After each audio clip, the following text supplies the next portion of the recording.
The BetParx online casino and sportsbook app. It goes with you all summer long. Pennsylvania, New Jersey, Ohio, Maryland, Michigan, on the beach, the boat, the boardwalk, the lake, the swim club. Where's my phone? Yeah, wherever you have your phone, you've got the casino. It's a great time of year with summer approaching in the world of sports. Baseball season in full swing. Pro hoops and hockey playoffs in the home stretch. PGA golf, women's tennis, MMA. As a matter of fact, this Saturday night. Champions Soccer this weekend. You can bet all your favorite sports and now play live Baccarat, live roulette, also several live blackjack games. Play them all right now with a live dealer on your phone with the BetParx online casino and sportsbook app. Plus, play hundreds of exciting online slots. BetParx always adding new online slots. Just added Zeus, TC's favorite, Fantastic Fireworks, and Lucky Cherry. All the action and excitement of the casino right at your fingertips. Safe and simple and easy to use. BetParx, the only app that I recommend. Check it out. New users, there's a special deal for you. It's got to be wagered, the bonus. You love to play, you play to win, you bet BetParx. Got to be 21 and in PA, Ohio, Maryland, and Michigan. Yeah, I got it right. Gambling problem, call 1-800-GAMBLER. Time now for the Friday headlines from the Smerconish.com daily newsletter. By the way, I have with me in studio both the New York Times and New York Post front Look at pages. That. Wow. Right?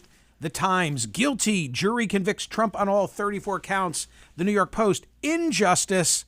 NYC jury makes Donald Trump first felon president after political hit job. But people want to know, okay, but what about the homepage of Smerconish.com, the daily newsletter? And we introduce you to, Scott Stantis, who is our Friday cartoon. There you go, for the benefit of our YouTube audience. By the way, and look at that. Way to rise to the occasion, Scott. I mean, come on. What a first day of school for him.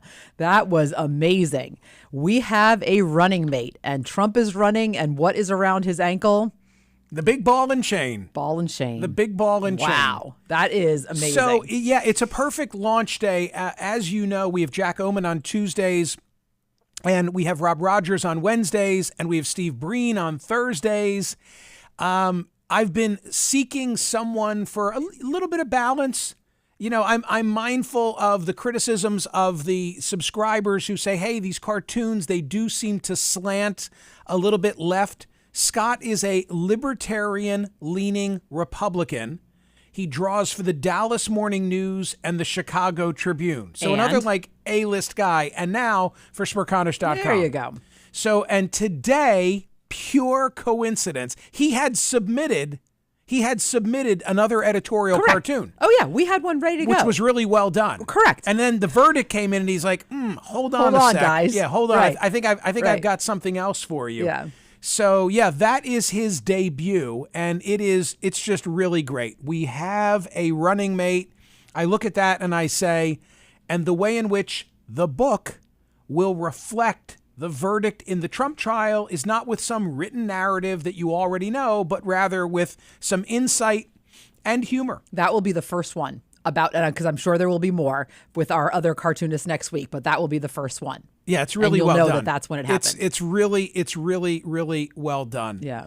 Okay. I also want to say at the outset that Wednesday, the poll question was, because then the jury was being charged. They were charged Wednesday morning. They started to deliberate late morning.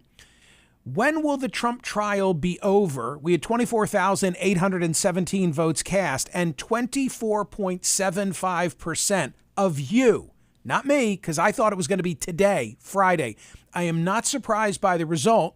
I am surprised by the timing. Yeah. 24.75% of those who voted on Wednesday said it would happen on Thursday. Yeah. You were in the majority. And you were wrong. Yep. And I find that fascinating. And I was with you. I absolutely thought it was going to be Friday. We had people saying like the Friday buzz. People are not going to want to stay for the weekend. And yeah, I mean, last night was something. I would have doubled down on a wager yesterday because they took so much time in the morning rereading the jury instructions and the transcript. Like, what was that all about in retrospect? Oh, you and I had a conversation all about how the radio show was going to run. Yep. When the verdict, was it a possibility that the verdict could come in during the radio show? Totally. How we were going to handle that. Have to be ready at any moment. Absolutely. Yeah. And yeah, very very surprising at the end. And I think it surprised a lot of people. I think by the way, I think it surprised the judge. I think they were packing. Yeah, they're packing up. Right. They were packing up. Yesterday's poll question, unrelated to the Trump trial, but here are the results nevertheless. 23,581.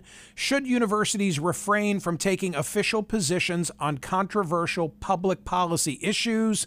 78.53% agreeing with what Harvard is now doing. Yes, stay out of it. You know, the Calvin report from the University of Chicago, something that I talked about with Greg Lukianoff in my conversation with him at the end of the year when he published a new book, The Canceling of the American Mind, seems to be what many of the universities are now saying they ought to be doing. Have dispute on campus, have a marketplace of ideas among professors and students, but from a university standpoint, to stay out of it. Once you get involved in one controversy and take a position that everybody says, well, you said something about that, what about this? Today's poll question, there are two big questions today about Donald Trump. Two big questions. I'm dealing with one of them in today's poll question, and I will deal with the other in tomorrow's poll question. The question is, what will be the punishment and what will be the political ramification? So today's poll question, will Donald Trump spend any time in jail? I have on my screen in studio the result. I haven't refreshed deliberately. I have the result when 110 people had voted, and it was 80%, 88 votes to 20%, 22 votes. No, he will not. It is unlikely, but it's possible. And he's not going to be put in jail before the election, even if he's sentenced on July 7. I want to say it this way. He'll be sentenced before the election is over. He will be. Even if they postpone July 7, they're not going to postpone it until after November 5th. So he's going to be sentenced. That's just unbelievable that he will be the Republican standard bearer at a time when, here's the sentence that is awaiting him. But he'll be out on bail pending his appeal. I think he has, as I've been expressing consistently, I think he has legitimate grounds for appeal. One of them being the way the verdict slip was structured yesterday and wasn't released until after the case was concluded, because I'd been waiting to see, well, how are they going to structure the verdict slip for these 34 different charges? And if he wins, probably never. By the way, for his sake personally and financially, for his liberty interest, because this is only the start, and for his wallet, he has to win. He has to win. Well, he's definitely going to win now.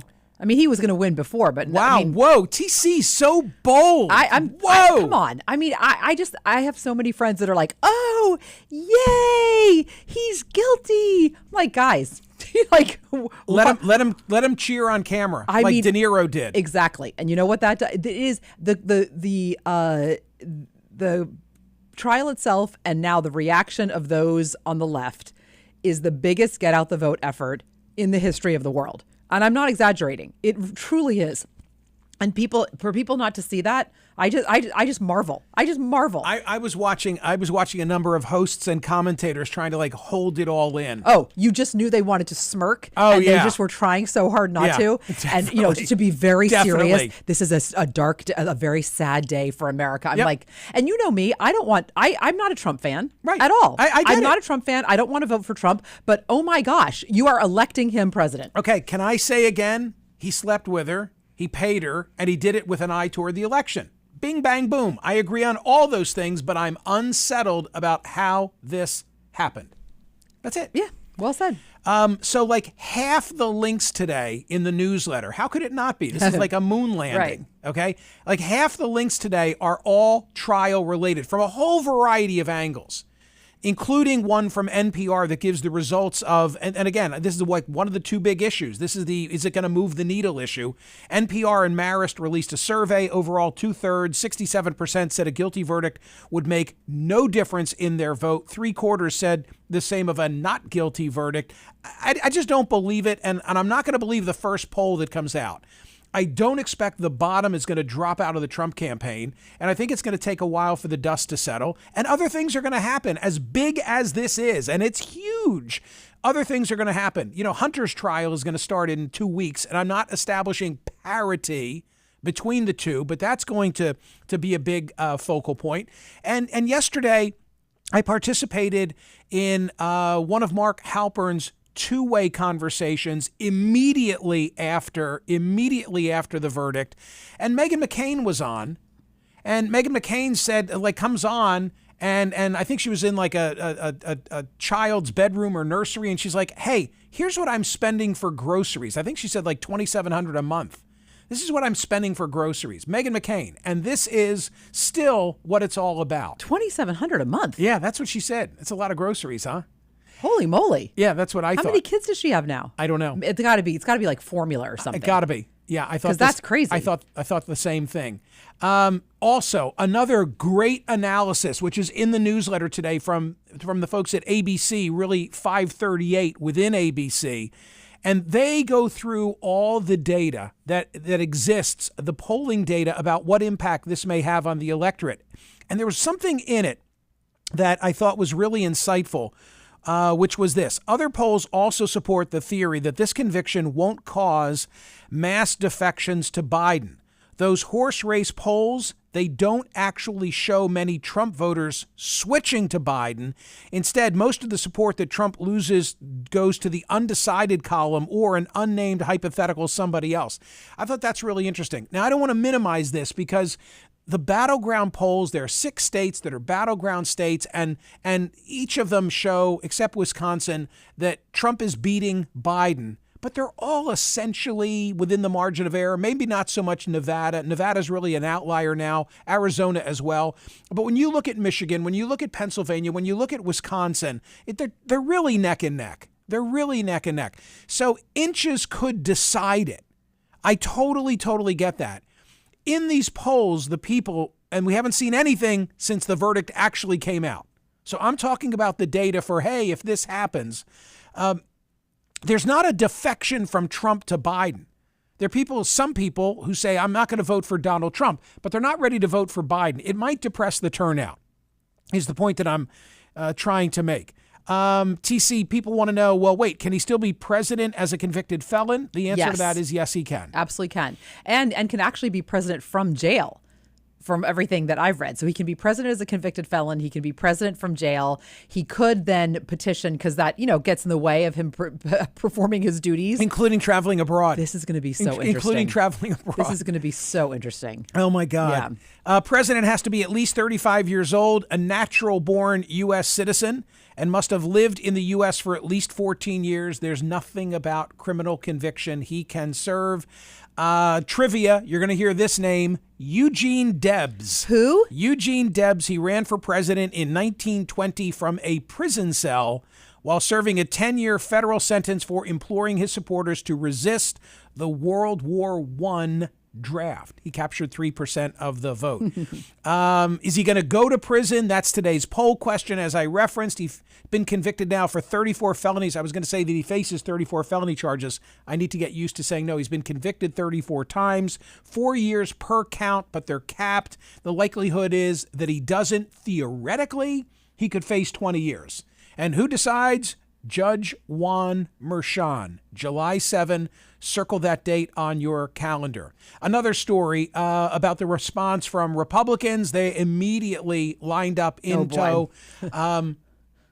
The question that was raised on Mark's two-way last night, is anybody going to defect? Are there going to be any, and Mitt Romney, I'm sure, is going to be condemning of Donald Trump and his conviction, and none of us will be surprised, and Liz Cheney and other traditional Republicans. But is anybody going to break ranks and say, that's it, it's too much for me? No way do I see that happening. Absolutely not. Speaker Mike Johnson, second in line to the presidency, called it a shameful day in American history. So there's that. Good opinion piece from David from The Atlantic. Wrong case, right verdict.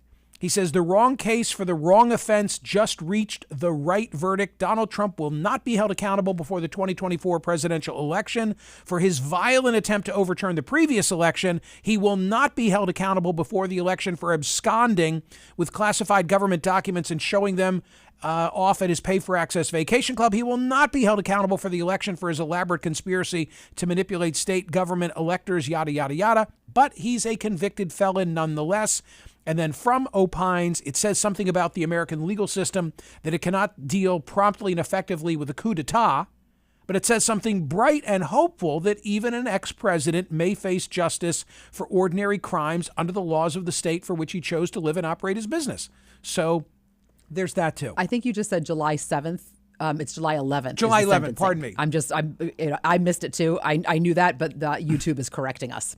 Thank you, gang. I don't know why I said Appreciate you that. guys. Thank you. Also, an editorial from the Wall Street Journal, just giving you a variety of different opinions. Quote, "We don't doubt the sincerity of the Manhattan jurors, but many voters will digest all of this and conclude that while Trump can be a cad, his conviction isn't disqualifying for a second term in the White House. Judge Juan Merchan tolerated Mr. Bragg's legal creativity in ways that an appeals court might not." I think he's got strong appeals. I totally agree with that. Yes, Another story from the Hill. David Axelrod ripping the Biden campaign for actor Robert De Niro's appearance outside the Manhattan courthouse this week, calling the event ill-timed in a new opinion piece. Yeah, I agree with Axelrod. I said that from the very beginning. Again, it's all feeding into the narrative that the Trump team is trying to portray. These Hollywood elitists, leftists, blah, blah, blah, blah, blah, blah, blah. I saw on one of the networks, and I don't think it was Fox, it may have been CNN, but I saw a woman with pink hair celebrating. Hey, by the way, I love pink hair. I wish I had some. I wish I had hair any color. But I looked up and I just thought, okay, there's like the stereotype of what people in middle America, whatever that might mean, are going to associate with. It's like when Trump said that the quote, the one with purple hair, it didn't play so well with regard to the soccer team. Yeah. So, more than half of Americans are following election news closely, and many are already worn out. This is from Pew Research. A majority of Americans say they are closely following news about the 2024 U.S. presidential election, slightly higher share than April of 2020. I find that interesting because I'm wondering, are more or less people going to vote in this election than the last one? At the same time, many people already said they're worn out by so much coverage of the campaign and candidates, according to Pew Research. So all that coverage is in the newsletter, TC. I'm trying to think of what else I want to highlight other than TC After Dark. Oh, well, I think you should always highlight TC After Dark. If you're looking for a break from all the Trump news, then think about, are there any new foods that you have tried in the last 2 years of your life? Right. So you say no. You refuse to try any new food. I cop to some hypocrisy, and here it is. So you were talking about a sandwich that mashes together like a grilled cheese patty melt.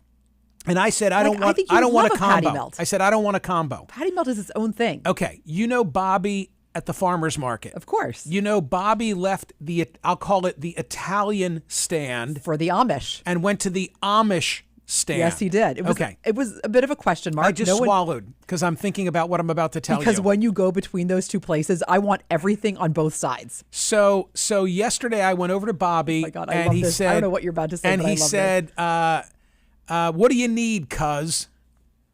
And I said, I need lunch. And he said, you want the same thing that I made you before? I said, yes, I do. So he pulls out a bowl, and in the bowl he put pasta, freshly made pasta. He chopped up a chicken cutlet, and he threw in some broccoli rabe and a little bit of marinara red pepper. Sauce? No, the pasta had marinara sauce. Okay, well, you didn't say that. Yeah, I'm sorry. Said pasta. It was like a rigatoni, except it was spiral. Right, but sauce. Oh yeah. Okay, you didn't say that. Okay, this is crucial. Let me start over. Pasta You're and describing red a pasta salad. Pasta, now it's like a pasta dish. And red sauce. Got it. A chicken cutlet. Got it. Okay. Yes. A chicken cutlet, and then broccoli rabe and a red pepper. Okay. All in this bowl. Got it. So it's almost like the pasta version of like a chicken sandwich. I don't know, but it was damn good. So what is the hypocrisy? Because yesterday I told you I don't like the mixing, and I guess I was mixing yesterday. I love Bobby's sandwich or his bowl. Would you please ask Bobby to make you a patty melt? That should have a name. That should have like Bobby's bowl. Bobby's bowl. Or Michael's bowl. No, Michael's bowl. Honestly, you could do a hell of a lot worse. To me, I'll stop in a minute. That's like real food. Yes, you That's like just real food. Real so food. Is a Not patty melt. She. You know, you go out, you want them to decorate your plate. Yes. No, I don't want any of that. I want sprinkles. I don't want to go to a plate that has a tiny little serving. You know, I like Bobby's real food. Okay. When I practiced Be law, it Italian or Amish. When I doesn't matter to practiced you. law, I used to walk into South Philly from my office. It was a long walk, but I needed it because I went to Frank and Evelyn's Luncheonette, also known as Shanks. I think it was on South 10th Street, and it was just the greatest. I'd sit at the lunch counter. There were women behind the counter who were sisters, like all like dolled up, their nails and everything. And you'd go in there and you'd get like sausage and onions and peppers. That's what you want. Or pasta or a real hoagie. Okay, will you listen to my podcast at least? And yeah, this weekend I will. Fine. I listen on weekends. Ladies and gentlemen, go vote on today's poll question. Is Donald Trump going to do any time in jail? Please make sure you're with me 7:30 a.m., 7:30, not 8, 7:30 a.m. for the Saturday YouTube. Have a wonderful weekend. Thank you for listening and watching. See ya.